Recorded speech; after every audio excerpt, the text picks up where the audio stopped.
Have you ever wondered why, in the quiet moments of your day, your mind refuses to be still? Why even in silence, your thoughts shout louder than the world around you, yet you and everything moves faster and every second demands your attention? What if the very thing your soul longs for is stillness? Ladies and gentlemen, we live in a world that pulls at us from every direction. May you still answer, bills still pay, relationships still manage, goals still achieve. From the moment we open our eyes, the noise begins. Notifications ping, news headlines scream, responsibilities stack like bricks on our shoulders, our minds restless, distracted race with worries, fears, and 1,000 unanswered questions. The weight of modern life, the pressure to succeed, in the fear of an uncertain tomorrow, each all builds up like a storm inside us. And maybe today, you are carrying more than you realize. Maybe your heart is heavy, your spirit exhausted. But friend, I want to tell you this, there is a way, there is a path to peace, a road that leads not to more hustle, but to holy stillness. You can learn to calm your mind. Too often, we chase peace in all the wrong places. We look for it in financial security, in recognition,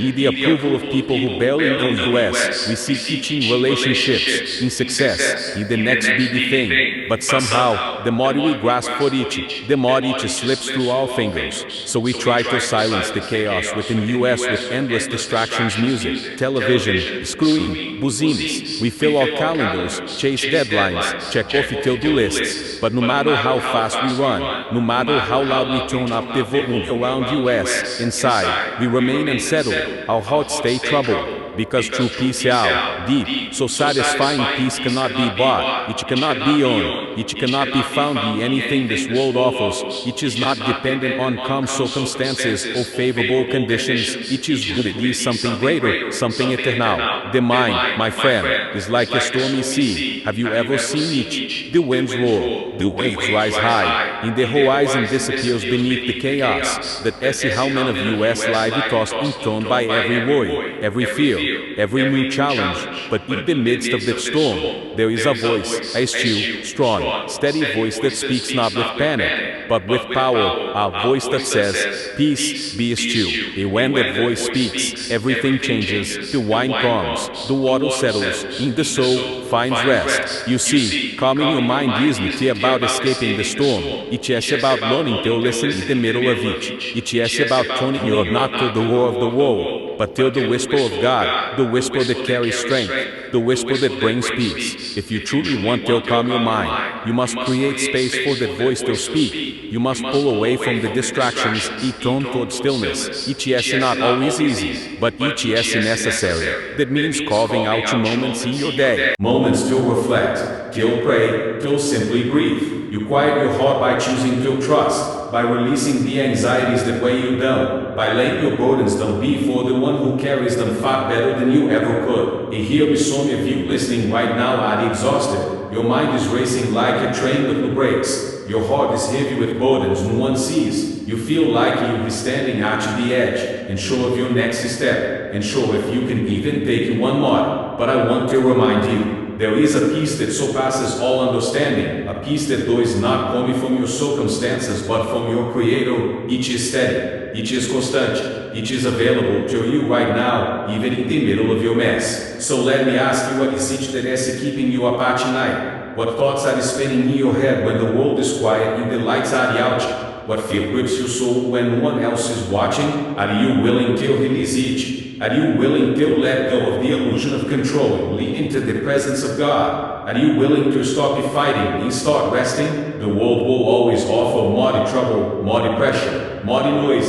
but that does the thing. You have to live in fear. You don't have to be a prisoner of anxiety. You can choose peace. You can breathe deeply, be still, and know that even in the chaos, God is near. From the moment we wake up, our minds are flooded text messages, headlines, appointments, expectations. We are constantly connected to everything, and yet disconnected from what matters most. The more we plug into the noise, the more disconnected we become from peace, from purpose, from God. We reach for our phones before we reach for prayer. We fill the silence with content instead of contemplation. We trade stillness for stimulation. In doing so, we lose our ability to rest, to truly rest. So many people today feel exhausted, anxious, confused, and they don't understand why. But often, it's not just what we are facing, it's what we are feeding. We are feeding our minds with distractions. And those distractions rob us of clarity. They rob us of peace. The demands of this world, the pressure to always be productive, always be on lay, always be on, they keep pulling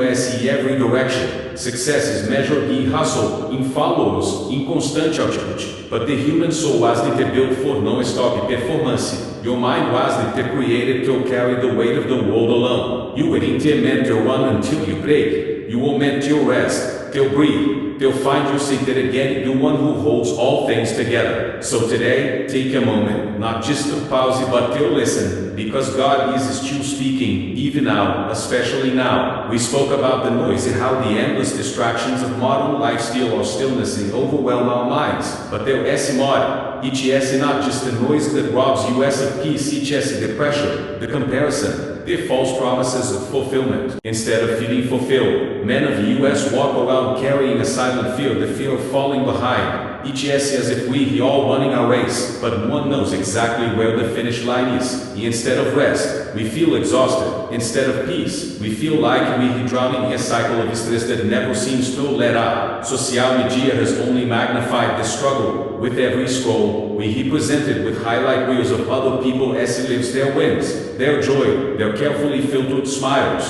And slowly, almost without realizing it, we begin to compare. We measure our worth against their best moments, forgetting that they are hiding pain behind the camera. We chase approval, longing for validation. We think that if we just get a few more likes, a few more comments, then maybe, just maybe, we yet feel enough. But no matter how much we receive, it never seems to satisfy the aching part inside of us. Why? Because we are always looking outward, rarely pausing to look within. We have been taught to believe that perceives equals significance, that if we are always doing something, we must be important. If we slow down, even for a moment, we are wasting time. But Fred, what if I told you that it's the constant motion, not the stillness, that leads us to burnout? Even when we try to rest, distractions follow us like shadows. The television hums in the background. Music plays from every corner. Conversations buzz, but true rest, deep rest, the kind that restores your soul, requires silence. It requires space. Can you sit in silence without reaching for your phone? Can you be still without urge to fill the moment with something? For men, the answer is no. It's not because they don't want peace, it's because they've forgotten how to access it. We've become so used to noise. We've lost touch with the sacredness of stillness. Society tells us to keep going, keep working, keep achieving, always be on, always be productive. But the very thing we need, calmness, clarity, peace, can only be found in the opposite. In slowing down, in doing less, in choosing stillness. People tell themselves, if I just finish this one last task, if I achieve one mighty goal, if I buy that one thing, then yet finally feel at peace. But that is a trap, because peace doesn't come from the end of a to-do list. It doesn't come from a shopping cart or a paycheck. It comes from quieting the mind, learning to step away from the noise and turn inward. Imagine standing beside a lake on a breezy day. The wind dances across the surface, creating ripples and waves. The water is restless, unsettled. But when the wind dies down, what happens? The lake becomes still, so still that it reflects the sky like a mirror. Our minds work the same way. As long as we allow every distraction to steal our thoughts, we remain unsettled. But if we choose to remove the noise, we become clear. We reflect peace. Yes, it is hard. We live in a world that demands our attention every second. But the harder each becomes to listen to this still, small voice within us, the more we need to try. Because that voice, that whisper of God, is where peace begins. If we truly want peace, we have to make space for it.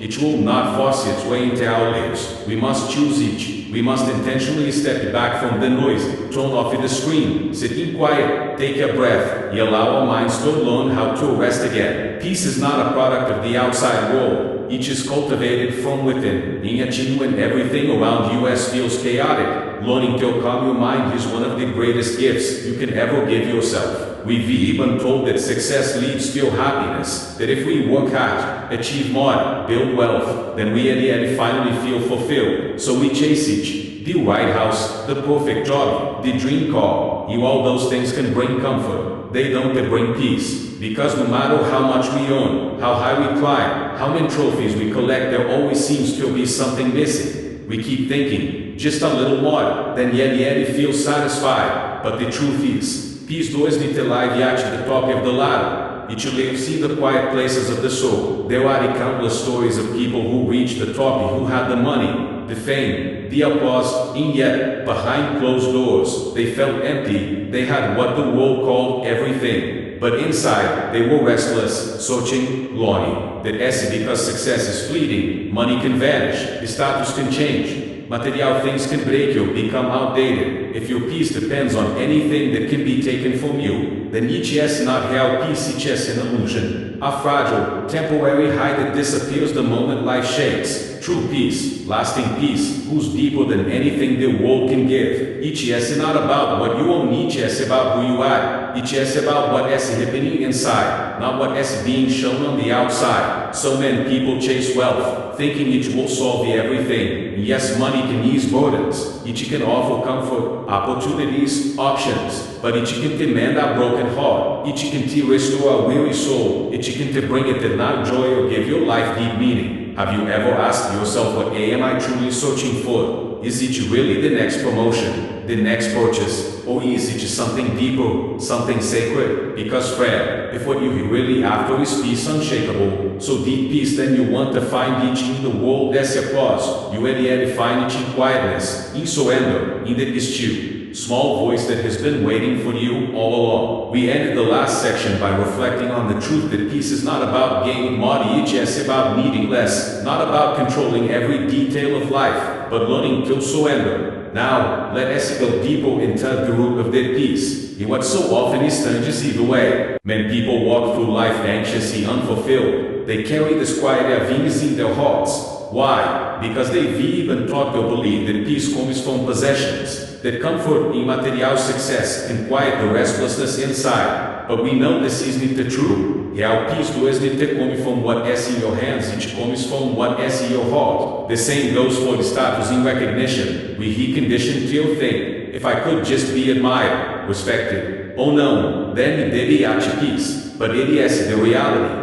The opinions of others are fragile, they shift like the wind. One day the crowd applauds you, the next day they forget your name. If your sense of peace depends on their praise, then you are forever at their mercy. Friend, there is no way to life. When your identity is built on applause, every criticism feels like a collapse, every silence feels like a rejection. You become afraid of slipping, of failing, of not being enough. But true peace lasting, unshakable peace is not coming from how others see you, it comes from knowing who you are, regardless of who is watching. Even in our closest relationships, we sometimes place unrealistic expectations. We believe that if we find the perfect partner, the perfect friend, the perfect family, then our inner void will be filled. While love is one of the most beautiful gifts we given, no human being can carry the weight of your peace. No one else was magic, all fill the emptiness only God can satisfy. People are imperfect, they change, they fail, they let you ask them not always out of malice, but simply because they are human. If you hand over your peace to another person, you will always live in disappointment. True peace is not found in a person, it is found in something greater, something eternal and unchanging. So then, where does peace come from? It does not come from wealth, it does not come from applause, it does not come from romantic perfection or social status. Peace is born in the quiet understanding that your worth is not attached to your performance, it does not fluctuate based on achievements, it is rooted in something far deeper. Peace comes when we stop trying to control everything, when we release the grip on things we were never meant to carry. When we learn to trust that no matter what life throws our way, we are deciding something bigger than ourselves. It is a shift, a change in perspective. Suddenly, contentment is no longer dependent on reaching the next goal. Instead, each begins with choosing to be present right here, right now. When we stop running after peace in the world, we realize it was never out there. It was within us, patiently waiting till be uncovered. Peace is not about having more, it is about learning to need less. It is not about gaining control, it is about releasing each. When we finally understand this truth, everything changes. We no longer live in a state of fear, anxiety, or desperate striving. We can rest. And what a gift it is to rest, to know that your peace cannot be stolen, that no person, no crisis, no disappointment can remove what God has placed deep within you. That is the kind of peace that sustains, the kind that survives storms, the kind that stays. The mind is a powerful place. It is where every thought is born, every fear takes root, every emotion is felt. Each can be your sanctuary or your battleground, in much like the ocean. The mind can be tranquil and reflective. Each can be chaotic, tossed by the waves of stress, doubt, and uncertainty. Have you ever felt like your mind was a sea in the middle of a storm? Like waves of fear and confusion were crashing in from all directions, that no matter how hard you tried to calm your thoughts, they just kept spinning faster, louder, darker. Each has seen those moments when life throws the unexpected our way. When problems seem to multiply, that our minds conspire. We replay the past, we panic about the future, we entertain thoughts that weigh us down. And the more we try to find peace, the more elusive it seems. We become like a ship tossed out to sea, with no port, no shore in sight. The waves want to stop, the wind want to slow, and we just trying to stay afloat. This, my friend, is the human condition, the internal chaos, the restlessness, the never-ending tug of anxiety, a world that rarely gives us a chance to breathe. But it is the thing. Not all storms come from huge events. Sometimes,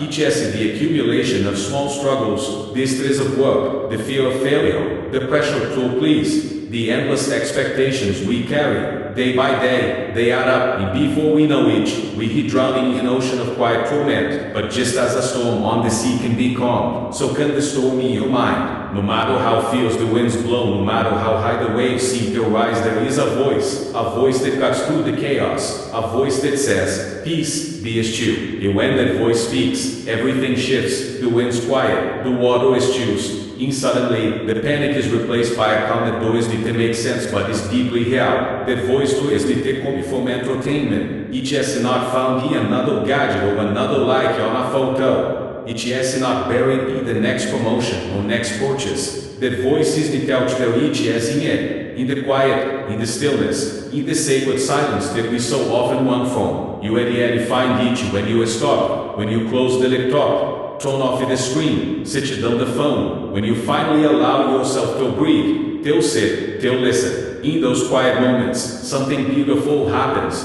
You begin to feel the gentle reassurance that you are not alone, that you are not forgotten, that the storm, no matter how strong, will not last forever. And maybe, just maybe, peace is not something you have to chase. Maybe it is something you have to receive. We talked about that issue. Small voice, the one that cuts through the stormy, calms our souls. But how do we truly embrace that voice when everything around us is too rages? How do we stop running from the storm and start walking through it with peace? So many of us try to silence the storm by drowning it out. We throw distractions at it, more work, more entertainment, more noise. We stay busy, stay entertained, stay moving, hoping the chaos will fade. But the storm does not disappear just because we refuse to face it. It is too rages, just beneath the surface. True peace does not come from ignoring the storm, it comes from facing it, from recognizing it, from allowing the calming voice, the voice of God, to take control. When we finally quiet our minds, when we dare to open our hearts, something powerful happens.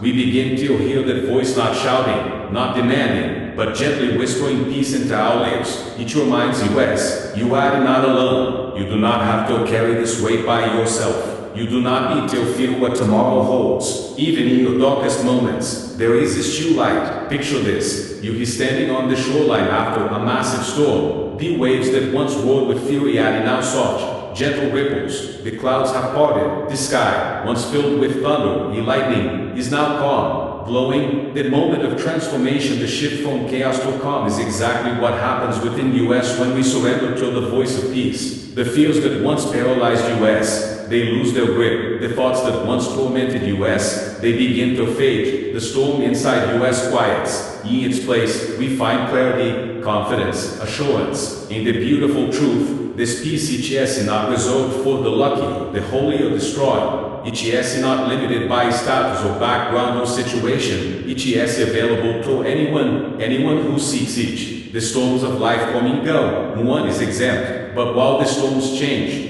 the voice that calms them is not. It remains the same, constant, unchanging, faithful. When you learn to trust that voice, when you stop letting fear dictate your direction, something shifts inside of you. Suddenly, you find strength in surrender. You find peace not when everything is perfect, but in the very seat of the storm. So many people believe peace comes when life is smooth, when there are no problems, no unexpected changes, no pain. But that is not how life is unpredictable. Disappointments happen, plans fall apart, losses come. The question is not whether trouble will come, but where will your peace stand when each does? If your peace is built on your circumstances, then each will rise and fall like the tides.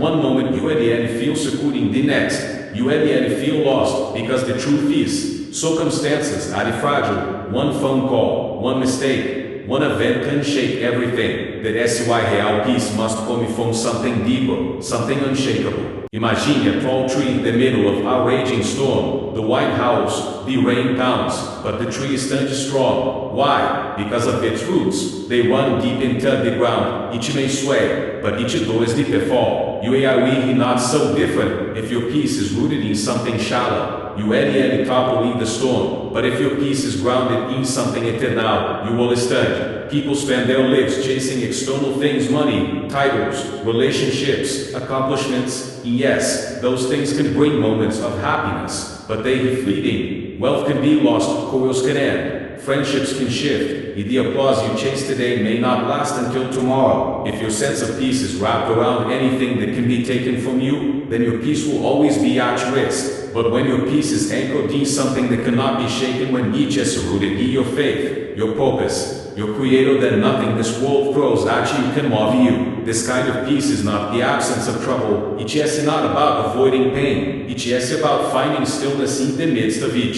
It does not mean you want to cry. It does not mean you want to feel loss or pain. But it means you want to be destroyed by it. You want to lose yourself each. You and yet carry a deep assurance that no matter how dark the night, morning is coming, that you are not alone, that you are the help, that beyond the storm there is hope. The world has a different message. It tells you that peace is something you must create by controlling your environment, by managing every outcome, by eliminating risk. But the truth is far more free. Peace does not come from control. It comes from surrender. Not surrender to fear of failure, but to the one who holds your future. Peace is about learning to be still, even when nothing around you is. When we learn to trust, truly trust, we no longer feel the need to have all the answers. We don't panic when plans change. We don't collapse when things don't go our way, because our peace is no longer tied to perfection. It is tied to a foundation that cannot be moved. Some of the most peaceful people in the world don't have perfect lives. In fact, men have endured great pain, but they've discovered a powerful truth. Peace is not about what is happening around you, it is about what is happening within you. Their peace is built not on performance, but on presence, not on comfort, but on contentment, not on things, but on trust. And because of the trust, because of the faith, they live with a quiet confidence. A peace that does not waver with every storm, a peace that stays. We've spoken of storms, of surrender, of rooting your peace in something deeper than possessions or circumstances. Now, let us bring it all together, because this finite truth may be the most important of all. Peace is not about a perfect life, it is about a powerful choice. Yes, life brings setbacks, failures, disappointments. There are the days when things fall apart, and nights when the weight feels unbearable. But when your life is built on an unshakable foundation, when your peace is anchored deep within you, begin to realize something life-changing. These moments don't define you. You no longer live in fear of what is around the corner. Why? Because you know your peace isn't dependent on what changes, each is rooted in what remains. You can walk confidently into the unknown because the storms outside you no longer have the power to shake the calm within you. You anchor in something stronger than the storm. This is the great paradox. True peace is found in the absence of problems. Each is found in the presence of something greater than your problems. Each dois te como when everything lines up perfectly, but when you choose to embrace peace in the middle of the mess, when your peace is founded on something eternal, fear no longer controls you, anxiety no longer dictates your next move. You move forward not because everything is certain, but because you are certain of who holds your peace. But let us be honest, fear and worry are persistent. They creep in quietly, whispering doubt in the middle of the night. They rob you of rest. They convince you that the worst is always waiting. You begin rehearsing what ifs like a broken record. What if I fail? What if I lose everything? What if tomorrow doors need to go as planned? In the more we feed those thoughts, the louder they become. They drain your energy, steal your joy, and cloud your judgment. They do not prepare you for the future, they paralyze you in the present. Men live this way for years, afraid of the unknown, of failure, of disappointment. They hold on to feel like each has a shield, believing that by worrying enough, they can protect themselves from pain. But friend, worry is not a shield, each has a prison. Fear does not change the outcome, it only changes you. It keeps you from living, from enjoying, from breathing deeply, and trusting fully. Letting go of fear does not mean pretending that hardship does not exist. It means no longer letting hardship own you. It means refusing to let it be your master. Let me ask you this. Have you ever carried something so heavy that, after a while, you forgot how much it was weighing you down? Then one day you let it go, and suddenly, you felt lighter, you could breathe again. That is what letting go of fear does to the soul. It is like setting down a backpack full of bricks. You don't realize how burdened you were until the weight is gone. Fear and worry cloud your judgment. They shrink your world. They dim your light. But when you choose fear, release them. When you finally say, I don't have to carry this anymore, you make space for freedom. And the truth is most of the things we worry about never even happen. We build mountains in our minds that never touch the ground. We let imaginary fears shape our reality. We allow shadows to scare you as more than the light that is already shining. But when you let go, really let go, and choose to live in what is real rather than what is imagined, everything shifts. You find yourself stepping into peace that was there all along, hidden beneath the noise.